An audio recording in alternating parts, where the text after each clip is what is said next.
Informations sur la guerre entre la Russie et l'Ukraine, vue depuis la Chine. Je suis un citoyen chinois ayant vécu en Ukraine, que j'ai quitté 8 mois après le début de la guerre. Pendant mon séjour, j'ai été témoin de la résilience et de l'engagement inébranlable des Ukrainiens envers la démocratie et la liberté. Pour éveiller les consciences des peuples ukrainiens, russes, chinois et mondiaux face à leurs véritables ennemis, j'ai compilé des informations provenant de sources internes du gouvernement chinois à propos de la guerre en Ukraine. Comprendre le système politique chinois. Tout d'abord, permettez-moi de clarifier la structure politique de la Chine continentale.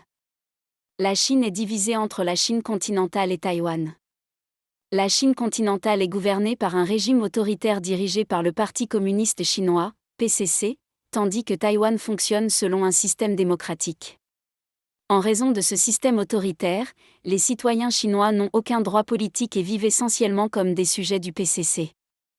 Toutes les décisions, qu'il s'agisse de déclarer une guerre ou de poursuivre des plans plus sinistres visant à asservir l'humanité, sont prises par le PCC, et non par le peuple chinois. Il est crucial de faire la distinction entre le peuple chinois et son gouvernement. Les politiques et actions internationales attribuées à la Chine reflètent la volonté du PCC, pas celle des citoyens. La guerre Russie-Ukraine, un conflit par procuration.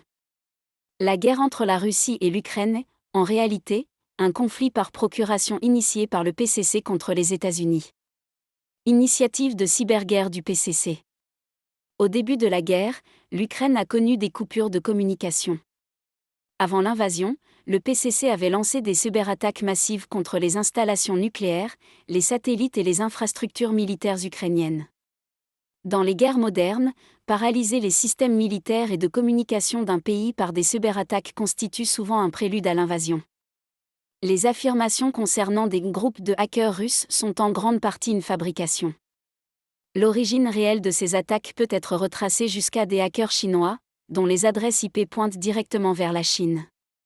Les prétendus groupes de hackers russes sont en réalité des organisations soutenues par le PCC. Malgré les démentis officiels dans les médias chinois, les faits sont évidents pour quiconque analyse la situation. Le soutien chinois à la Russie. Le PCC a fourni un soutien économique, militaire et informationnel significatif à la Russie. Soutien économique. Avant les Jeux olympiques d'hiver, le PCC a accordé une aide économique de 200 milliards de dollars à la Russie. Pendant ces Jeux, la Chine et la Russie ont signé 15 accords couvrant la coopération énergétique, le commerce et la technologie.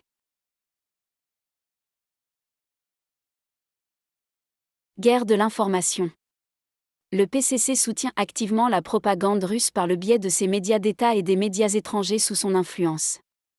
De nombreux médias européens et américains, compromis par des financements du PCC, diffusent également des récits pro-russes. Soutien militaire via des intermédiaires. Le PCC utilise des pays comme l'Iran et la Corée du Nord pour fournir des armes à la Russie. Il est largement connu que ces nations n'ont pas les capacités de produire des armes avancées de manière indépendante, ce qui indique que le PCC est la véritable source de ces livraisons. Pourquoi le PCC soutient-il la Russie ? Tester les sanctions occidentales. Le PCC cherche à évaluer la force et l'unité des sanctions occidentales alors qu'il planifie une éventuelle invasion de Taïwan. Détourner les responsabilités. En aidant la Russie, le PCC détourne l'attention internationale de sa responsabilité dans la pandémie de Covid-19. Réprimer la dissidence. Certains membres du bataillon Azov avaient précédemment soutenu le mouvement pro-démocratie à Hong Kong. Le PCC considère ces individus comme des menaces et cherche à les éliminer. Identifier le véritable ennemi. Le véritable ennemi est l'influence persistante du communisme en Russie, en Ukraine et en Chine. Ces forces, sous de nouveaux déguisements, tentent de rétablir un contrôle socialiste à l'échelle mondiale, asservissant ainsi les populations ordinaires. Reconnaître et résister à ces idéologies oppressives est une responsabilité partagée par toutes les nations et individus épris de liberté.